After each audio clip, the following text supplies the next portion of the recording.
자, 계속해서 진도 나가겠습니다. 365쪽. 자, 첫 번째 조건 볼까요, 여러분? 네. 작년에 시험에 나왔을 때도 좀 자질구레한 거 물어봤어요. 그래서 첫째 세대 개념 확인만 합시다. 세대라 하면 당의 거주자 누가 있어야 돼요, 여러분? 본인, 밑줄, 그리고 누가 있어야 돼? 배우자. 본인과 뭐 배우자 다 아시는 거죠? 네. 그래서 기본적으로 세대가 구성되려면 누가 있어야 된다? 배우자. 두 글자로 뭐? 왼수. 네. 그리고 이들과 동일한 주소 곳에서 생계 유지를 같이 하는 뭐 여러분? 가족, 일당 등을 말한다. 보시면 되는 거죠. 다만 밑줄, 취약, 질병의 요양, 근무상, 그리고 여러분 박스 하나 칩시다. 사업상 형편. 사업상 형편에 인정되는 유일한 예외 규정입니다.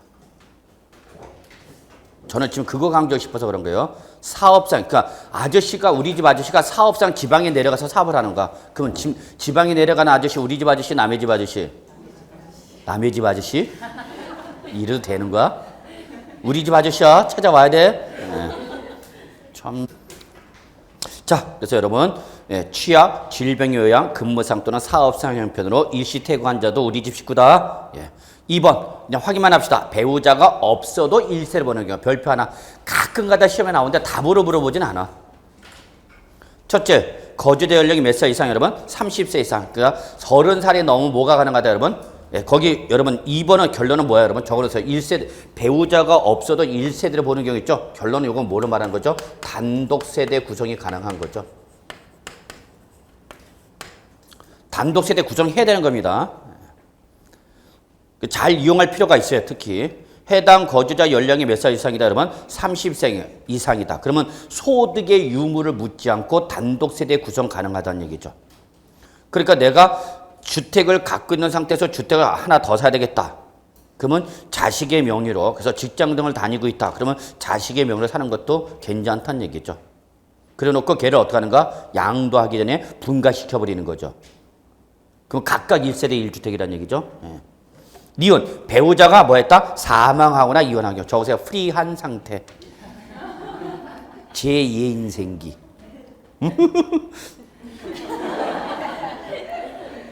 그러나 내가 갈 수 있다는 거. 자, 3번. 디귿이죠? 자, 소득세법상 소득이 국민기초생활보장법에서 보장하고 있는 최저 생계비 수준 이상이면서, 즉 돈을 벌고 있다는 얘기죠. 그러면서 주택이나 토지를 관리 유지하면서 뭐가 가능하다 여러분? 독립된 생계 유지가 가능하다. 그래서 여러분 기역과 디귿은 차이점을 아셔야 돼요. 기역과 디귿의 차이점은 기역은 몇 살 이상이면 30세 이상이면 소득의 유무를 묻지 않고 단독세대 구성이 가능하다는 얘기고, 디귿은 몇 살이 안 됐어도 30살이 안 됐어도 그 얘기죠. 내가 직장 등을 다니면서 소득이 발생하고 있다면 단독세대 구성 가능하다는 얘기죠. 그래서 여러분 나중에 3번 디귿도 잘 이용할 필요가 있죠. 그래서 대학교 졸업하자마자 우리 특히 딸 같은 경우 뭐 23살, 22살에 대학 졸업하자마자 취업해갖고 뭐 직장 다니다 그러면 단독세대 구성이 가능하다는 얘기죠. 그죠? 자, 그 다음에 기본 통지 잠깐 볼게요. 기본 통지에서 여러분이 반드시 잡아야 될 게 있네요. 일단은 2번을 보시기 바랍니다. 2번. 1세대 1주택 비과세 규정을 적용할 때 부부가 각각 세대를 달리 구성해도 무조건 동일 세대입니다. 아주 안 좋은 거죠. 그래서 부부는 무조건 뭐를 본다? 동일 세대. 동거, 별거 여부를 묻지 않습니다. 그런데 3번. 부부가 뭐하면? 이혼하면 그때는 각각 다른 세대죠. 뭐 이혼하면 이제 끊기는가 절단되는가 인척관계가 남남이 되는 거죠. 그래서 님이란 글자에 점 하나 찍으면 뭐가 되는가? 남이 되는 거죠. 이게 바로 이혼이죠. 그러다가 남이란 글자에 점 하나 지으니 뭐가 되는가? 님이 되는가? 이게 결혼이죠. 결혼과 이혼은 별거 아닙니다. 점 하나 찍냐 지우냐 그 차이밖에 없어요.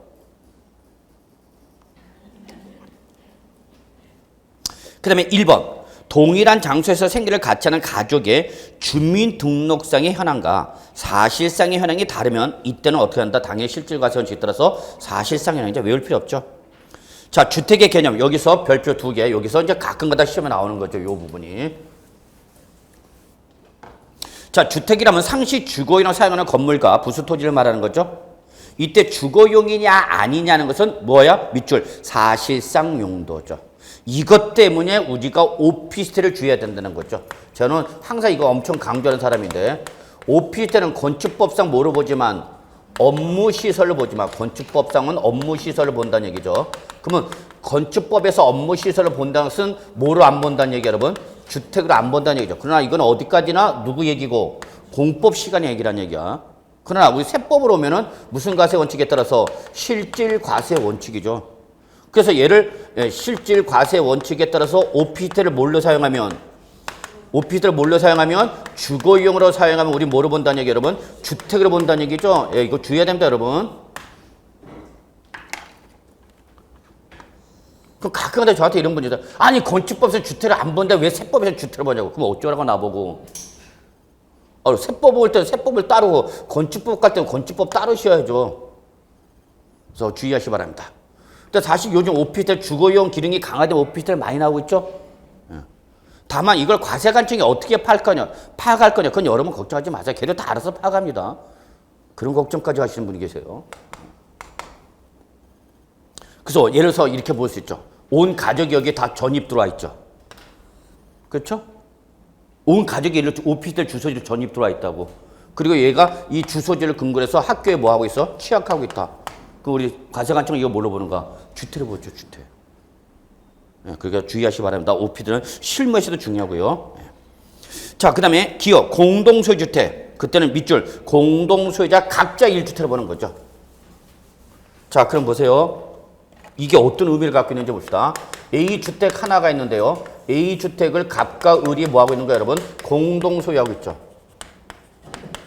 그래서 50%, 50%다. 60%, 50% 합시다. 60%, 40% 합시다.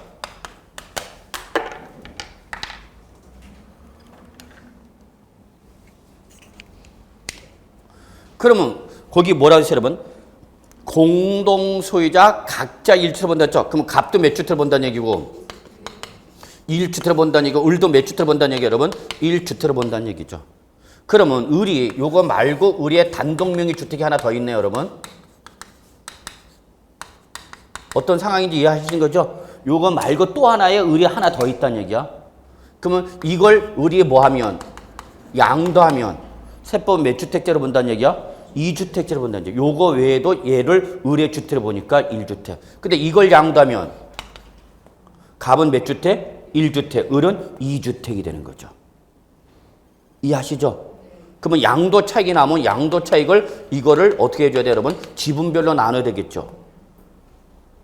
이해하세요? 네. 그래서 요 양도책 60% 얘는 뭘 받을 수 있는 거고? 비과세. 그러나 40%는 얘는 몇 주택자니까? 2주택자니까 얘는 요 40%에선 과세가 된다는 얘기죠. 의미입니다. 의미가. 그 다음에 니은 공동으로 상속을 받았다. 그럼 원칙 상속 지분이 가장 큰 상속인의 주택을 보라는 얘기죠. 자, 그러면 요게 상속을 받은가? 공동으로 상속을 받은 거죠.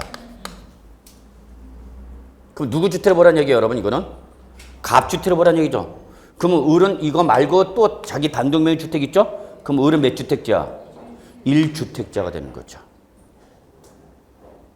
응? 공동으로 상속을 받았어. A주택을. 그래서 갑이 60%, 을이 40% 공동 상속하고 받았단 말이야. 근데 을은 이거 말고 또 하나 있다는 얘기야. 그러면 이때 이 A주택은 누구 주택을 보라는 얘기야? 갑의 주택을 보라는 얘기야. 지분이 가장 큰 자. 그러면 을은 지분이 낮죠? 을은 주택으로 본다, 안 본다? 안 본다. 그러니까 갑은 을은 몇 주택자인가? 1주택자 된 거죠. 그러니까 단순히 공동 소유하면 각자 1주택, 공동 상속받으면 상속 지분이 가장 큰 자 주택을 본다는 얘기야. 그러면 내가 을이 단독 명의를 갖고 있는 상태에서 A주택을 상속을 받을 때 요 정도 하시면 되죠. 여기 갑 51%, 나는 49%. 가장 해피한 결과죠. 그러면 형님이 51% 상징적으로라도 조금 더 받으십시오. 그래서 51% 주고 저는 그래도 아우니까 49%만 받겠습니다. 얘는 뭐가 있어서 그런가? 그러면 명분 세우고 화목한 가족이 이루어지고. 차이점 보이세요? 기업과 니은의 차이점 보셔야 됩니다. 역시 시험에 제일 많이 나왔던 게 겸용주택이에요, 여러분. 겸용주택이 시험에 제일 많이 나왔어요. 주택의 개념에서는. 그래봐야 2번인데. 자, 주의할 겁니다. 겸용주택은 주거와 주거 외의 용도로 구분하고 있다. 그러면 이때는 주택 면적과 상가 등의 면적을 비교하라. 그래서 상가 등의 주택 면적이 상가 등의 면적을 뭐하면 초과하면 이때는 어떻게 하라? 전부 주택으로 봐라. 건물 전부를 주택으로 보라는 얘기야. 그럼 문제는 그 밑에는 주택 부수 토지 판정을 잘했을 때 시험에 나오면 주택보다는 부수 토지 갖고 여러분한테 시비 걸 겁니다. 그러면 토지 면적을 다 주택 부수 토지로 볼 거냐? 아니, 항상 기준 면적 2번 있죠? 동그라미 2번 있죠? 동그라미 2번 묶으시고 두 개. 걔는 다 기준 면적이죠.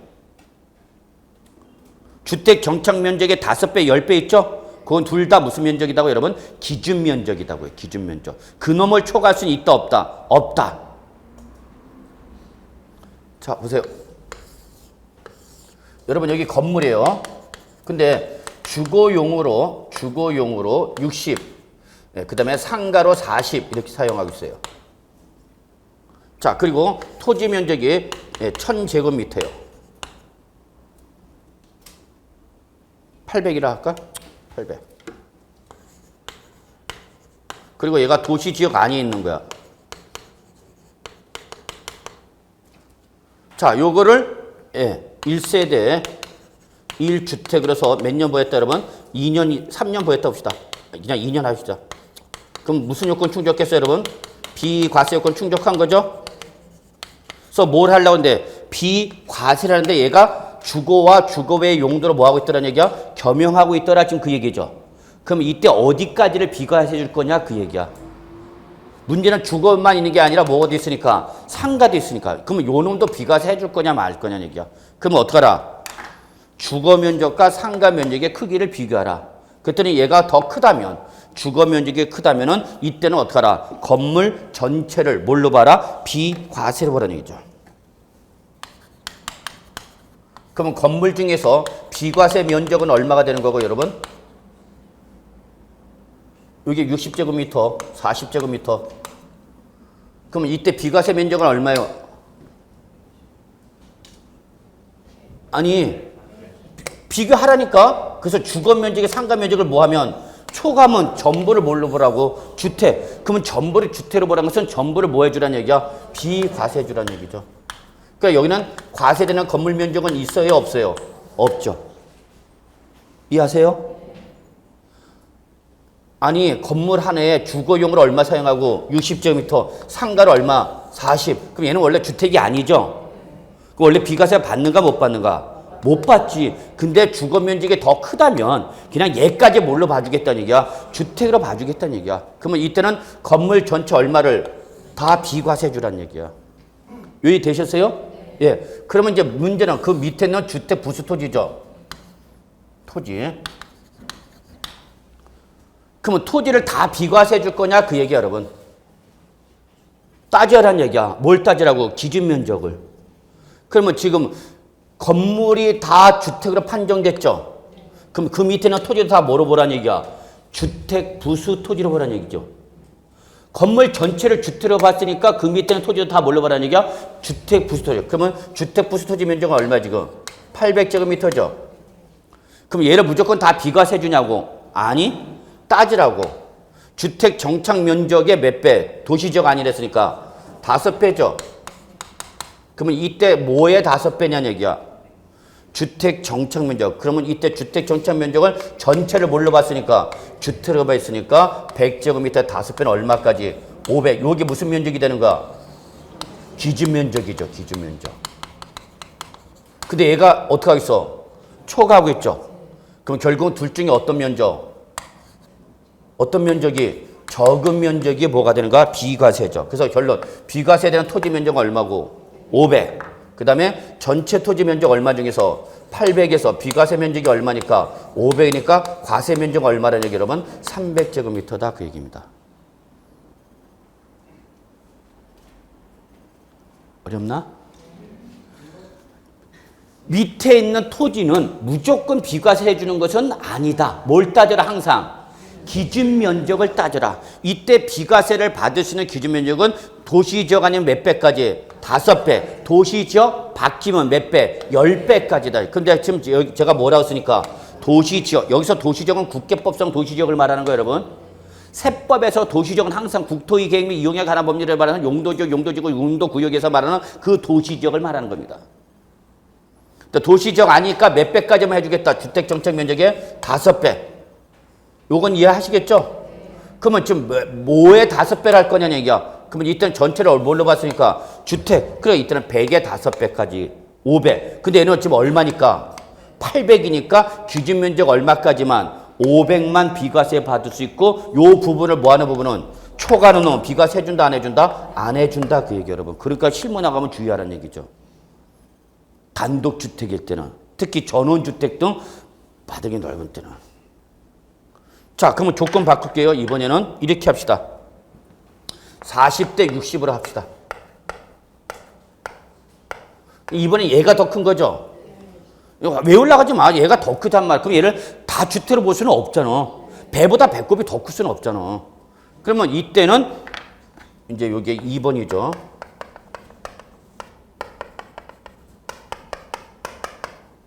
그럼 이때 비과세되는 건물 면적은 얼마야? 어? 주거 이런 거 사용하는 요 놈만 비과세 해주겠다는 얘기지 이번에는. 그래서 얼마야? 40제곱미터죠. 그러면 상가용 얼마? 60은 뭐라는 얘기야? 과세 그런 거죠. 일단 건물부터 먼저 판정해. 어렵지 않아요, 여러분. 초과면 얘가 더 크면은 그냥 전체를 주택으로 봐라. 같거나 얘가 더 크다. 그러면 주거용만 주택으로 보라는 얘기예요, 여러분. 됐죠? 여기까지?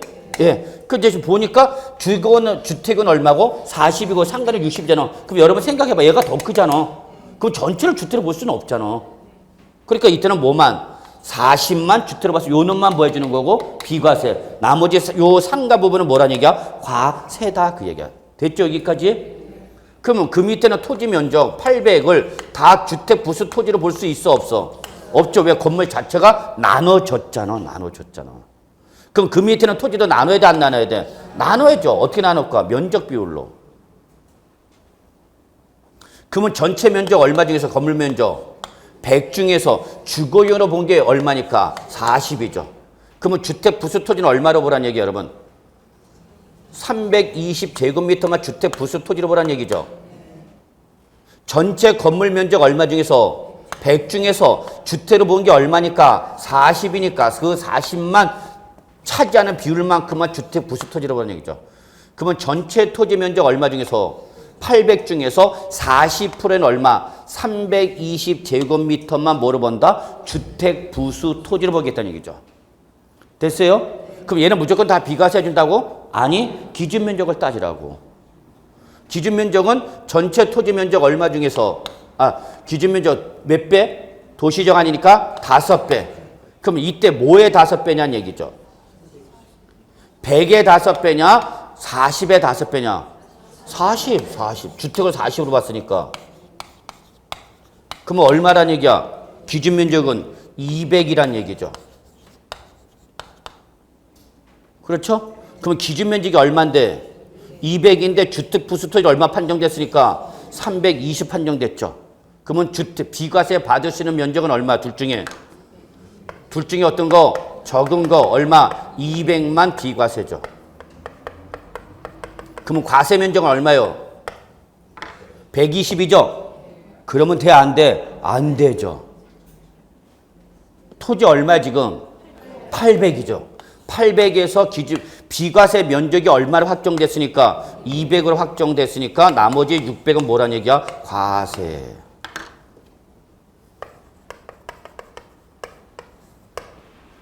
적어놓으시고 정리하시기 바라겠습니다.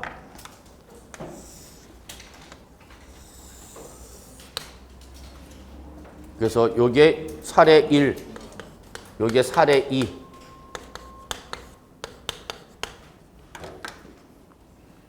핸드폰 꺼내고 빨리 찍어. 뭘 써? 언제 써? 찍어 빨리 사진. 포토타임 주잖아. 저를 찍으면 안 됩니다. 저는 초상권이 금지입니다.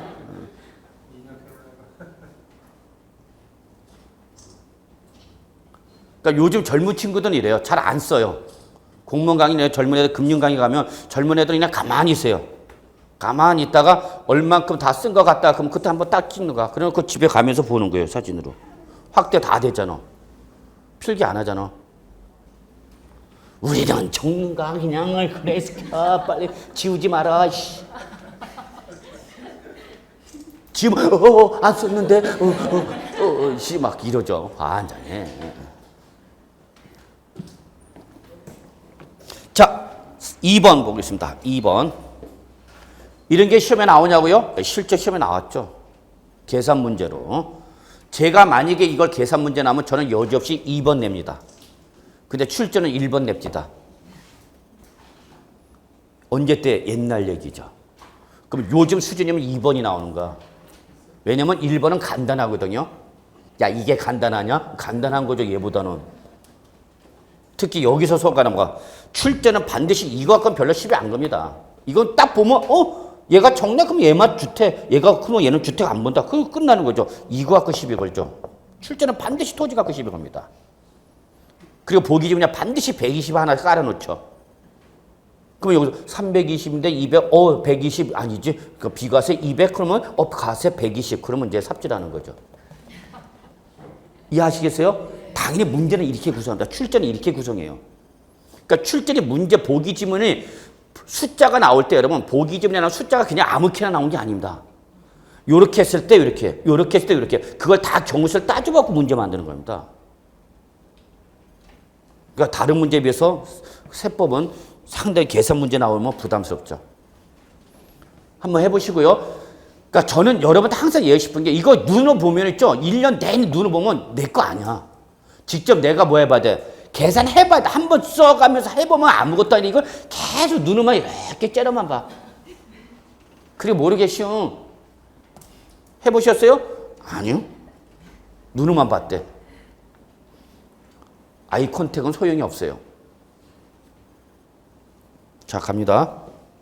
세법은 머리로 하는 과목이 아닙니다. 세법은 손으로 하는 과목입니다. 손. 이게 특징입니다. 민법은 머리로 하겠지만 세법은 손으로 하는 학문입니다. 2번 다가구 주택입니다. 예, 요게 최근에 시험에 나왔던 거죠. 다가구 주택, 해당 다가구 주택을 구획된 부분별로 양도하지 아니하고 밑줄. 구획된 부분별로 양도하지 아니하고 밑줄 다시 어떻게 했대? 하나의 매매 단위로 양도했대. 이게 조건이잖아. 그러면 이때는 동그라미 뭐를 전체 시뻘겋게 동그라미 전체를 하나의 주택으로 본다. 출제는 여기서 건드릴 거다. 전체를 그대로 건드리죠. 여기를. 그때는 시험에서는 각각을 이렇게 만드는 거죠. 결론 몇 주택으로 보라는 얘기예요. 여러분 다가구 주택을 1주택으로 보라는 얘기입니다. 하나. 다가구 주택 하나를. 그러면 다가구 주택을 사실상 다가구 주택은 일괄 매매가 일반적인 거죠? 이거는 뭐 가구별로 나누면. 그래서 다가구 주택을 이걸 일괄 매도하면 우리 몇 주택을 본다는 얘기예요, 여러분? 1주택을 본다는 얘기죠. 따라서 몇 년 이상 보유하고 양다면 2년 이상 보유하고 양다면 얘는 1세대 1주택자 비과세 받을 수 있다는 얘기죠. 단 이거는 뭐 얘기했대요? 다가구죠. 그러니까 다세대는 적용되는 게 아니야. 다세대는 무슨 주택이니까 공동주택이죠. 그러니까 각각이 주택이 되는 거죠. 이게 다세대와 다가구 차이점이잖아요, 여러분.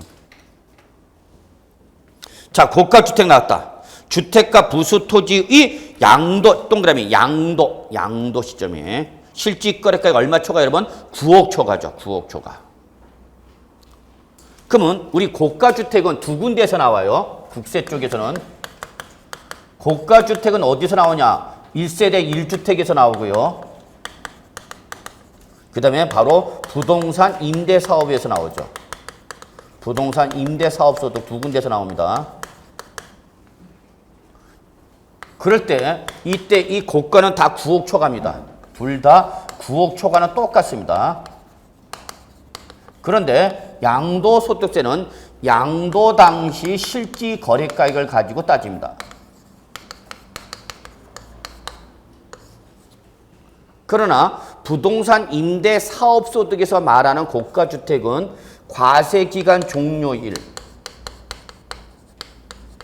또는 올해 양도했다. 그러면 양도일 현재 기준시가를 가지고 따집니다. 그래서 기준점이 다릅니다.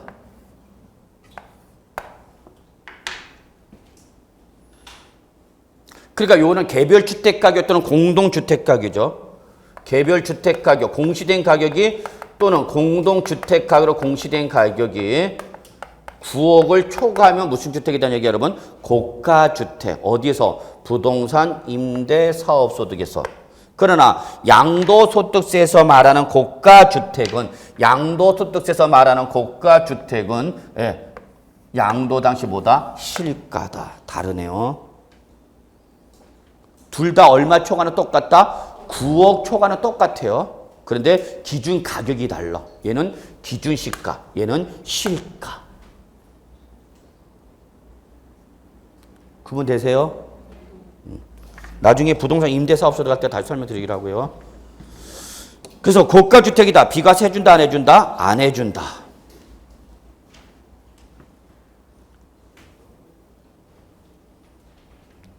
(1세대 1주택에서) 말하는 고가주택이나 부동산 임대사업소득에서 말하는 고가주택은 둘 다 공통점 뭐예요, 여러분? 비과세 안 해줌. 그럼 이때 비과세 안 해주는 1세대 1주택이나 부동산 임대사업소득에서 말하는 고가주택은 둘 다 얼마 초과다?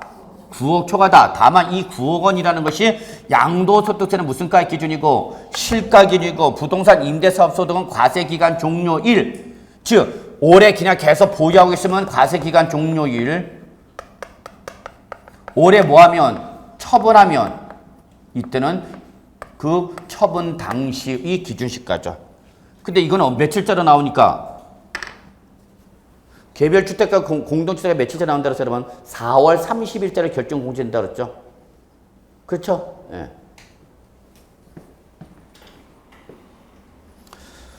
자, 그 다음에 366쪽 가겠습니다. 통칙 볼게요. 자, 이 통칙이 2000년도 11회 때 한번 나오네요.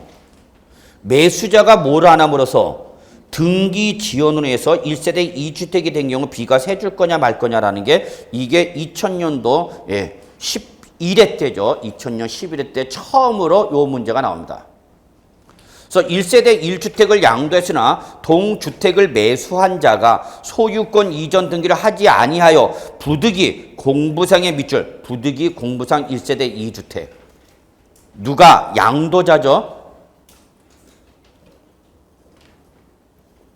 양도자가 팔았어. 근데 양수자가 뭘 안 하고 있는가? 등기를 안 하고 있단 말이야. 그러다 보니까 공부상이 몇 주택이 됐다는 얘기야? 2주택. 그렇다더라도 매매 계약서 등에 하여 1세대 1주택임이 확인되면, 사실상 확인되면 뭐 해준다? 비과세 해준다. 당연한 거야. 자, 1주택 예외 별표 2개. 자, 우리는 비과세 받으려면 양도 당시 1세대 몇 주택이 된다, 여러분? 1주택이 된다. 근데 얘들은 양도 당시 1세대 몇 주택이다? 2주택이다. 근데 그 2주택이 투기 목적 일시 없이 불가피한 일시적 2주택일 때는 이때는 1주택으로 봐주겠다는 얘기죠. 자, 요거는 계속해서 봤던 거기 때문에 가볍게 확인만 하겠습니다. 1번. 종전 주택을 양도하기 전에 다른 주택을 취득함으로써 일시적으로 2주택이 되었다. 지금 그 얘기죠. 그러니까 종전 주택을 보인 상태에서 다른 주택을 먼저 취득한 거죠.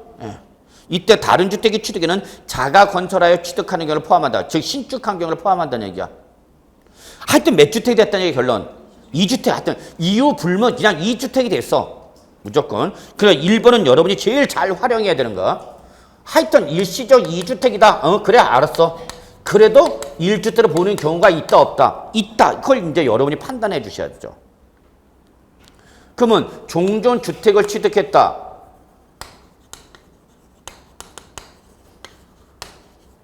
그래서 얘를 취득한 다음에 얘를 처분한 다음에 얘를 처분하면은 1세대 1주택이 되는 거죠. 얘를 취득해서 보유하고 있다가 얘 양도했다고. 그럼 양도 당시 몇 주택이야? 1주택이죠. 근데 문제는 이걸 그대로 뭐한 상태에서 보유한 상태에서 어떻게 했다? 다른 주택을 취득했다 그 얘기죠, 여러분. 처분하기 전에 먼저 얘를 취득했다는 얘기죠. 그다음에 이때부터 몇 주택이 내네? 2주택이 됐다는 얘기죠. 2주택. 그 상태야. 그 상태에서 지금 뭘 양도하는가? 종전주택을 양도하는 거죠. 뭘 양도하고? 종전주택을 양도하고. 그 다음에 이 종전주택을 취득한 또 최소 몇 년 지난 다음에 1년이 지난 다음에 다른 주택을 취득했고, 그 다른 주택을 취득해서 몇 주택이었어? 2주택. 그럼 그 2주택이 된 날부터 몇 년 이내? 3년 이내에 뭘 양도해주면? 종전주택을 양도하면 얘는 지금 양도 당시 몇 개지만 2개지만 몇 주택으로 봐준다? 1주택으로 봐주겠다 그 얘기예요. 아무것도 아니죠? 그러면 얘는 취득해서 양도할 때까지 몇 년만 보였으면 2년 이상만 보하면 뭐 받을 수 있다? 비과세 받을 수 있다 없다? 있다 그 얘기죠.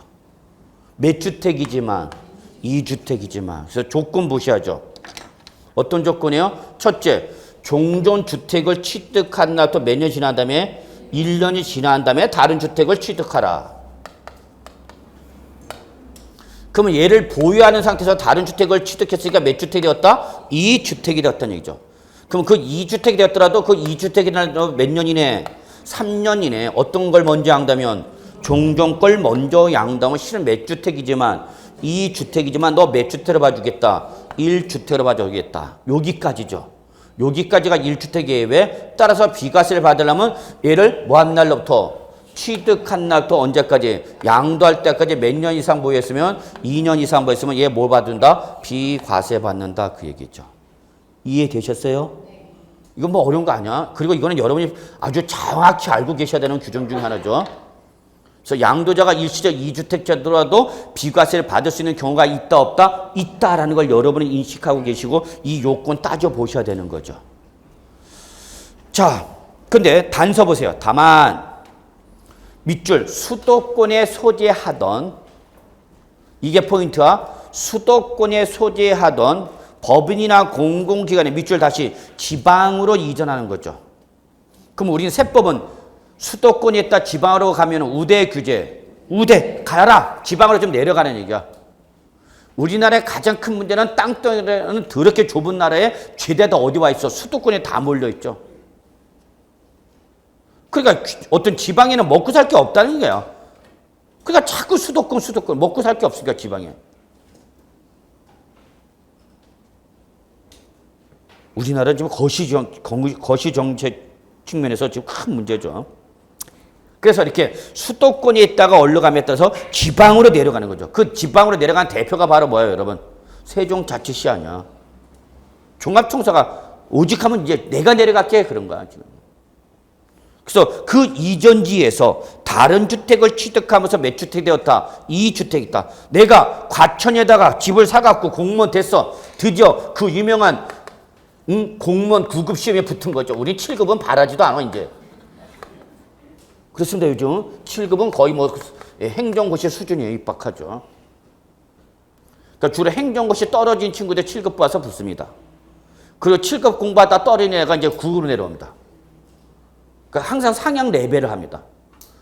공부할 때는 상향의 위타켓을 잡아놓고 그게 현실적으로 해결 안 되면 그 밑에 단계로 내려가죠. 그래서 대부분 요즘 그래요. 사법고시 하다가 정 안 되면 이제 법무사 쪽으로 내려가요.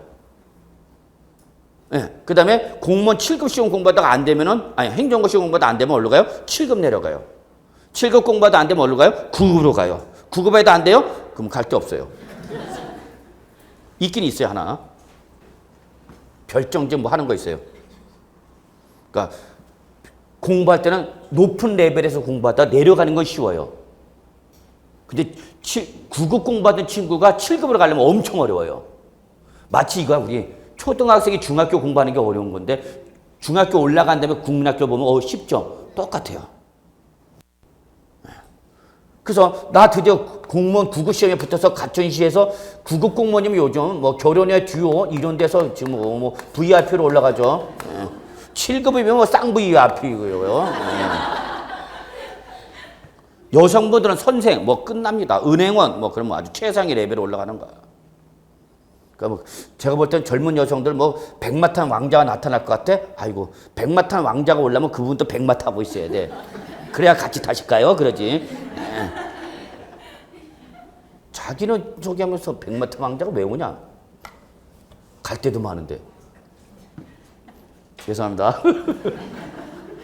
그래서 9급 시험에 붙으니까 결혼의 주에서 중개사하고 이쪽에서 처갓집에서 주택 하나 사주는 거죠. 요 정도 해줘야 됩니다. 예, 키 하나 정도는 해줘야죠.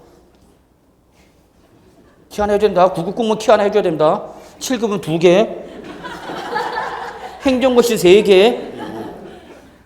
아시죠 다? 아, 왜 그래 쑥스럽게. 자, 그런데 얼떨이 얘가 올라가 버렸어. 공무원이 세종자치시로 간 거죠. 이해되세요? 그럼 나도 내려가야 되죠. 신부한테 얘기했죠. 자기야 우리 내려가야 된다. 그랬더니 처가 뭐라 그래. 이샤 너만 내려가. 예, 그래서 여기서 1주택 하나 더 샀다 그 얘기야. 그럼 몇 주택이야? 2주택. 이거는 내가 의도한 게 아니죠. 예, 그럴 때는 혜택 주겠다. 자, 어떤 혜택이 있느냐? 잘 보세요. 이렇게 수도권에 소재하던 법인이나 공공기관을 지방으로 이전함에 따라서 지방 이전지에서 다른 주택을 추가치 들어가면서 몇 주택이 되었다? 2주택이 됐다. 그러면 첫 번째, 요거 조건 안 따집니다. 1년이 지난 다음에 사야 된다는 조건 안 따지고요. 그 다음에 3년 이내에 양도하는 것이 5년 이내로 풀어집니다. 그러니까 얘보다 더 풀어준 겁니다. 자, 그 다음에 거기 박스 한 번 좀 봐주십시오. 뭐 여기까지는 시험에 나올 가능성은 없지 않을까 생각하는데 그래도 여러분 좀 유예생은 꼭 좀 보시고요. 동차생은 그냥 이게 한번 무슨 소리가 있나 보시면 됩니다. 그러면 거기 별표 두 번째 3년 이내에 양도하지 못하는 경우 있죠, 여러분. 요거는 시험에 나온다면 요건 나올 수가 있어요. 왜? 오손지 만들기가 쉬우니까. 그럼 여러분 우리는 최소 몇 년 이내 처분해야 되는데 3년 이내. 근데 얘가 3년 이내에 양도를 못했어. 너 왜 3년에 처분하는데 왜 3년에 처분 못했어? 그랬더니 그게 나의 의사와는 관계없이 불가피하게 3년을 오버한 겁니다. 그래서 기역, 니은, 딕을 외울 필요가 없어요. 한국자산관리공사의 매각을 의뢰했는데 이게 팔리고 있는 거 안 팔리고 있는 거 안 팔리다 보니까 3년이 넘어갔다 그 얘기야. 이해하세요? 예. 니은 법원에 경매 집어넣는데 경매에서 계속 유찰되고 있는 거야. 그래서 3년 지나갔다는 얘기야. 디귿 국세징수법상 뭐가 된대? 공매가 지내. 공매하는데 이게 계속 유찰되고 안 팔리고 있는 거야. 리을 요게 이제 우리 또 좀 더 현실적이죠. 주택 재개발 사업이나 주택 재건축 사업 시행으로 현금으로 청산을 받아야 하는 토지 등의 소유자가 현금 청산 대상자를 말하는 거죠. 근데 그 소유자가 사업 시행자를 상대로 제기한 현금 청산금 지급을 구하는 밑줄 소송이 진행 중이다. 소송. 끝까지 가보자는 얘기죠. 그러면 이건 재판이 진행되다 보니까 3년이 오버됐다. 그건 잘못이 있다 없다? 없죠. 그러니까 외우시지 마시고 그래 얘들은 다 불가피한 경우네. 그렇게만 보시고요. 2번과 3번 묶으시죠. 2번과 3번은 똑같습니다. 2번은 뭐죠 여러분? 노부모 동거봉양이죠. 3번은 뭐죠? 혼인이죠. 둘 다 똑같아. 2주택이 된 사유는 하나는 부모님을 모시다 보니까 하나는 혼인하다 보니까. 그래서 자식이 1주택을 갖고 있다가 부모님 모시고 오는 거죠. 아버님, 어머님, 제가 모시겠습니다. 예, 오십시오. 딱 모시고 오는데 오시는 아버님이 뭘 갖고 오는가? 주택 갖고 오는 거죠. 짜증나 안 나? 2주택이 돼 있는데? 그러면 다시 돌아가! 그럴 수는 없잖아. 아니 아버님 모시겠습니다 하고 모시고 오는데 아버님이 뒤에다 뭘 메고 오는 거야? 주택을 메고 오는 거야. 그래서 몇 주택이 되는 거 아들이 2주택자. 그럼 비과세 받아 못 받아? 못 받아. 그러면 아버님 다시 뒤로 빽 해갖고 돌려보내면 안 되잖아. 그러니까 모셔. 그 대신 네가 그래서 몇 주택이었다? 2주택. 걱정하지 마. 네가 2주택에 대해서 비과세를 받지 못하는 불이익을 주겠다 안 주겠다? 안 주겠다. 그러니까 걱정하지 말고 부모님 모셔라 그 얘기야. 단 2주택이 됐으니까 하나는 필요 없잖아. 하나 필요 없는 거 어떡하라? 처분하라. 자, 이때 몇 년 시간 주겠다? 5년 잡으셔야 됩니다. 합친다도 몇 년 이내? 5년 잡으시고요. 5년 동그라미. 키워드 잡으셔야 돼요. 출제는 결국 키워드 갖고 장난칩니다. 5년 동그라미. 밑줄 어떤 주택? 부모님 거 자식 거? 네, 둘 다 먼저 양도하는 거죠. 둘 중에 먼저. 이게 키워드야. 5년 동그라미 먼저 양도가 키워드야. 자, 그 다음에 3번 보세요. 남자와 여자가 혼인한 거죠. 그래서 남자가 주택을 딱 준비해놓고 마련해놓고 색시 들어와. 그런데 들어오는 색시가 또 뭘 갖고 오는가? 주택을 갖고 오는가? 짜증나 안 나? 대박이죠. 짜증이라니. 웰컴 투 코리아야. 그때는 팜플렛 걸어줘야 돼. 그래서 몇 주택이었다? 2주택이었다. 이거 투기 목적이다 아니다? 아니다. 그렇다고 결혼하지 말라라고는 할 수 없잖아. 그냥 하라. 그 대신 2주택에 대해서 비과세 받지 못하는 불이익은 주겠다 안 주겠다? 안 주겠다. 그래서 혼인한 날부터 몇 년이네? 역시 몇 년이네? 동그라미 5년. 이거 출제 살짝 뭐로 바꿔? 3년. 그러면 잡아내야 돼. 결국 숫자 싸움이야 여기는. 5년이네. 어떤 주택 밑줄? 먼저 양도주택이죠. 그런데 이런 경우가 있어 여러분. 자, 남자와 여자가 결혼하는 거죠. 그래서 남자가 딱 준비한 거죠. 요 정도는 해놔야죠. 1주택. 그리고 들어오는 색씨는 주택이 없어. 근데 이 색씨가 1주택을 가진 부모님과 같이 살고 있는 거죠. 이런 경우 많잖아. 딸의 명의로 아직 주택은 없지만 본인이 여기서 살고 있는 거죠. 근데 부모님은 주택을 하나 갖고 있다는 얘기야. 그러면 얘 입장에서 누가 되는가? 장인 장모가 되는 거죠. 처갓집에 주택을 가진 1주택을 가진 딸을 주는 거죠. 그런데 이 집이 막강한 세력이야. 여기는 9급인데 여기는 7급이야. 들어오게 그러는 거야. 그럼 뭐 들어오는 거죠? 뭐 들어가는 거야 여러분? 처가살이죠. 그래서 몇 주택 됐다는 얘기야? 2주택 되었다 그 얘기야. 그럼 이거 투기 목적이다 아니다? 아니지 않냐. 똑같다 그 얘기 여러분. 거꾸로 이럴 수도 있죠. 물론 우리 해피한 건 이거죠. 남자가 무주택 자랑스럽게 나 주택 없다. 그런데 1주택을 가진 부모님이 있는 거죠. 그래서 부모님 슬하에 직장을 다니고 있는 거죠. 그래서 결혼하는 거죠. 근데 이 들어오는 여자가 뭘 갖고 오는가? 시건방지게 1주택을 갖고 오는가? 그런데 이 집에서 뭐라 그래? 토개나 며느리 뭐 하래? 그 이름도 듣기도 싫은 치를 떠는 뭐? 시집살이. 그래서 합친 거죠. 몇 주택? 2주택이죠. 이 사람은 주택이 없지만 부모님이 있잖아. 근데 합쳤다는 얘기야. 그래서 몇 주택이었다? 2주택. 투기 목적이다 아니다? 아니지 않냐 이거는. 이해하시죠? 외우는 거 아니야. 네, 이렇게 보시면 되죠. 자, 그 다음에 4번 잘 보시기 바랍니다. 저는 4번이 삘이 와요. 4번은 장난칠 게 많아요. 자, 4번 치아, 근무상, 질병의 치료나 요양 등 부득이한 사유 밑줄. 사유가 몇 가지예요? 3가지네요. 치아, 근무상, 질병의 요양. 뭐 없다? 사업상 없다. 적어놓으세요. 사업상 인정 안 한다. 이 사유로 어디에 샀대 여러분? 밑줄. 수도권 밖에 소재는 주택. 이거를 지방주택이라 합시다. 그냥 지방주택. 이게 길으니까 이름이. 취약, 근무상, 질병의 요양 등의 사유로 수도권 밖에 소재는 주택. 제가 아는 동료 교수의 그 딸이 아토피? 그 피부 뭐 그건가 봐. 그래갖고 이 공기 좋은 데 있어야 된다 그러네. 그래갖고 이 친구가 평촌에 있으면서 지방에다 주택을 하나 더 산가.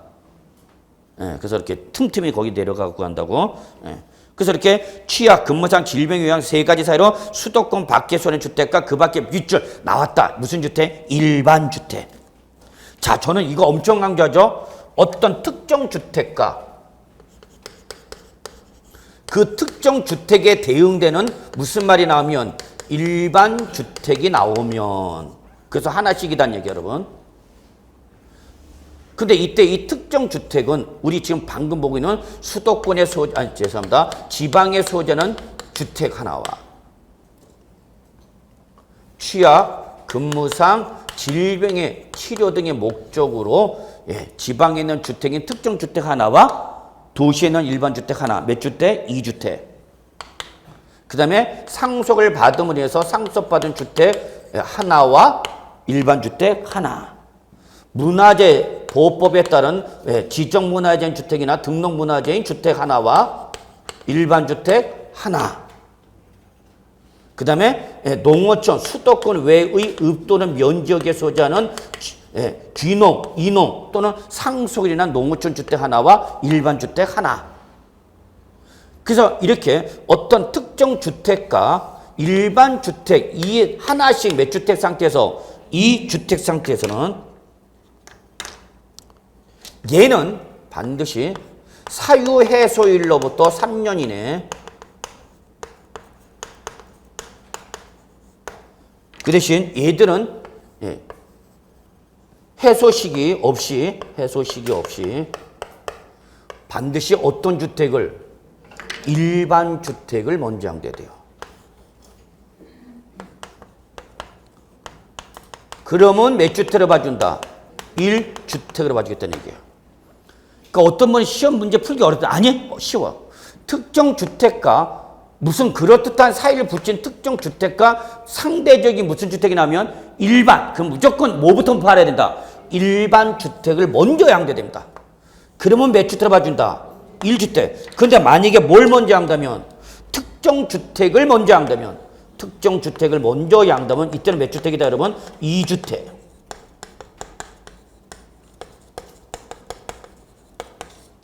그러니까 제일 먼저 시험에 나오면 특정 주택과 일반 주택이 나오면 여러분 제일 먼저 확인해야 될 게 뭐부터 양도인지 빨리 확인해야 돼. 그래서 반드시 어떤 주택부터 먼저 양도해라? 일반 주택부터 1번으로 양도하라. 그러면 얘는 몇 주택을 봐준다? 1주택. 근데 특정 주택을 먼저 양도해도 게임 끝. 2주택 무조건 과세. 이해되셨어요? 예, 그래서 지금 요게 방금 본 게 취약, 근무상, 질병의 치료 등으로 수도권 밖에 소유한 주택과 그 일반 주택 하나를 갖고 있는 상태에서 그 요 취약, 근무상, 질병의 사유가 해소가 되면 여기는 해소가 된 날부터 몇 년이에요, 여러분? 3년이네. 요거 체킹해 두셔야 돼요, 반드시. 다 외울 수는 없어요, 여러분. 세법 조문을. 그 대신 그 조문에서 뭐가 키워드라는 것만 여러분은 잡으시면 되는 거예요, 여러분. 출제는 키워드 갖고 장난쳐, 결론은. 그 다음에 상속으로 인해서 상속을 받았다. 문화재 주택 하나 갖고 있다. 예, 그 다음에 귀농, 이농 또는 지방의 소재, 지방에 있는 부모님이 돌아가시면서 상속받은 주택, 농어촌 주택. 그리고 예, 이거 말고도 죄송합니다. 조세 특례 제한법에 많은 주택에 대한 예외 규정이 있습니다. 그것도 여러분이 나중에 실무 나가시면 반드시 조세 특례 제한법에서 각종 주택에 대한 혜택 규정은 반드시 여러분 뽑으셔야 됩니다. 고양주택 뭐 이런 것도 있고요. 시험에 안 나오기 때문에 제가 지금 설명을 드리지 않지만 실무 나갔을 때 그런 거 반드시 알아두셔야죠. 자, 그래서 다시 이러한 사유로 인한 특정 주택 하나와 일반 주택 하나 몇 주택? 2주택. 이때는 반드시 어떤 걸 먼저 양도하라? 일반 주택을 먼저 양도하면 얘는 몇 주택 봐준다? 1주택. 그러면 비과세를 받으려면 어떻게 해야 돼요? 당연히 그 주택을 몇 년 이상 보유 양도해야 되는가? 2년 이상 보유 양도해야 되죠. 그래야 뭘 받는가? 그래야 뭘 받아? 비과세 받죠.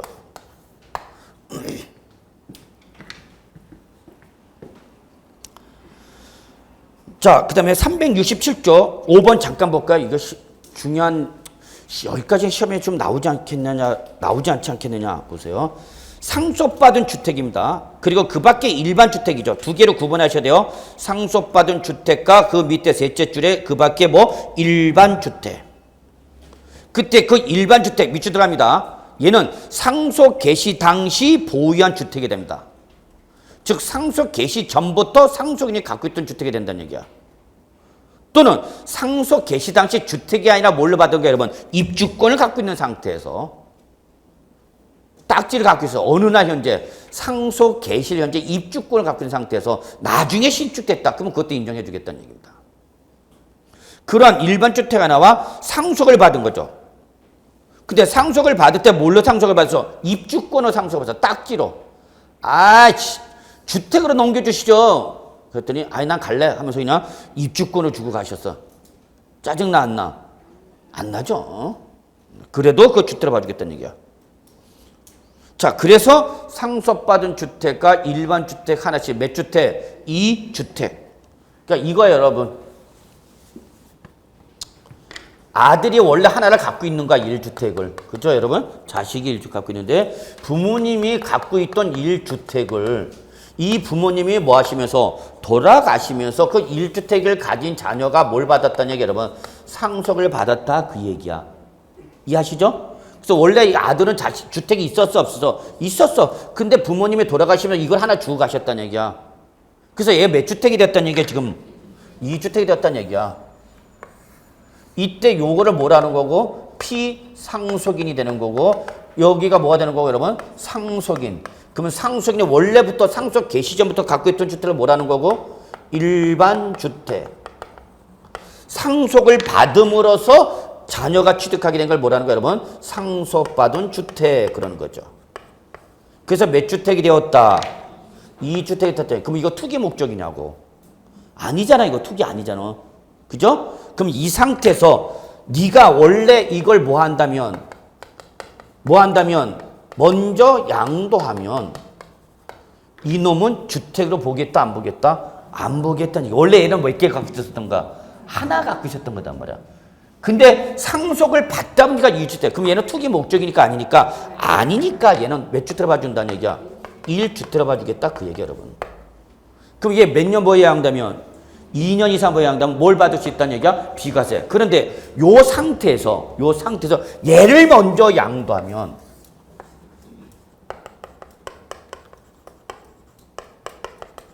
나 이거 필요 없어. 이게 더 좋아.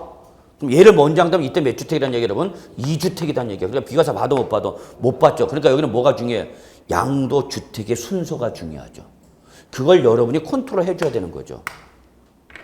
아무거나 파세요. 난 쓰기만 하면 돼. 그러면 돼. 이해되세요? 반드시 어떤 주택을 먼저 해야 된다? 항상 일반 주택을 먼저 해야 되는가? 특정 주택을 먼저 하는데 무조건 몇 주택이다 여러분? 2주택. 근데 옛날엔 요것도 1주택 비과세 해줬어요. 얘도 비과세 해줬어. 그래 이 상속받은 사람은 엄청난 혜택을 받는가? 왜냐면 이런 상태도 있거든요. 자식도 무주택, 부모도 무주택, 상속받아도 무주택. 그러면 너무 형평성에 문제가 발생하는 거죠.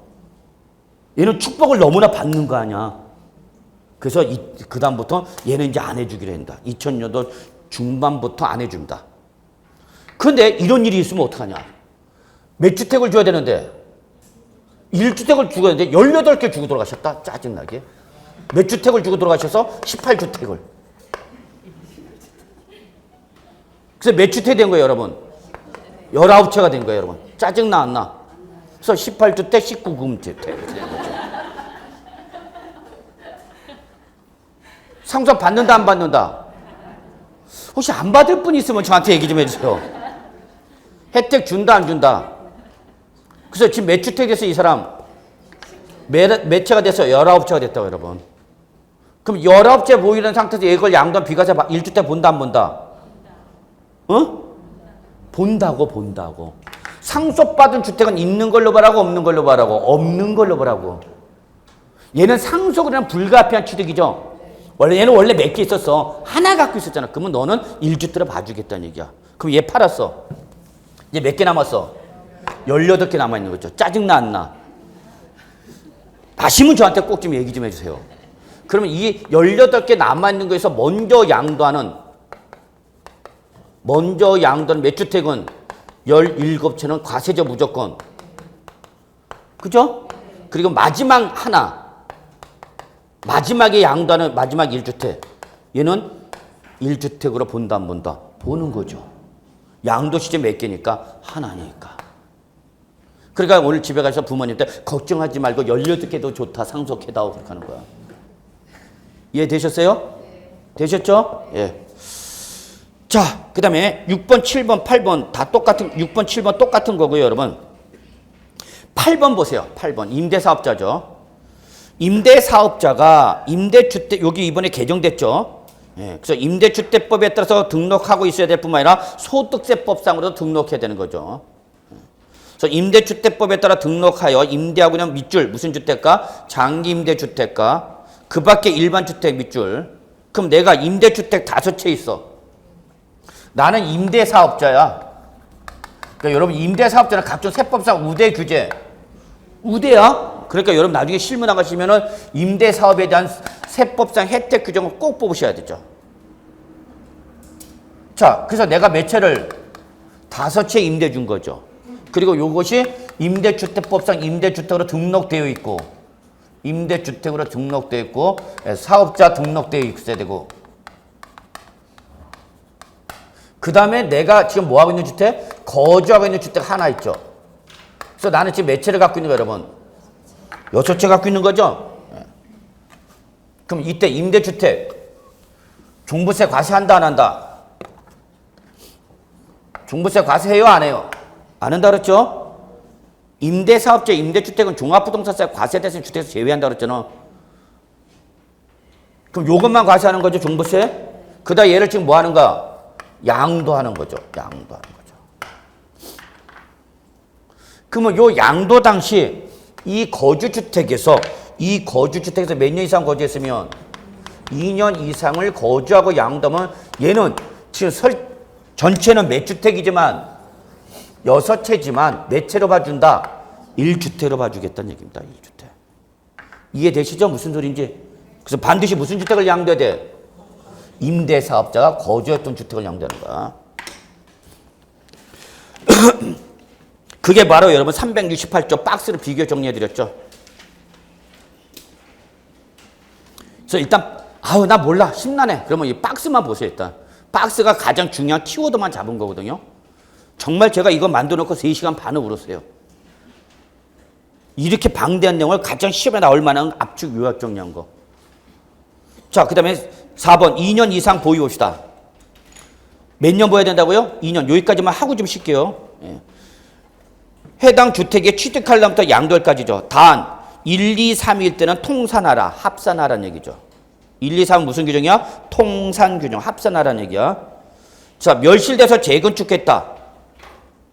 안 되겠다. 10분 쉽시다. 예. 이거 설명을 해야 될 것 같아. 설명하면 너무 길어지네. 쉬고 합시다.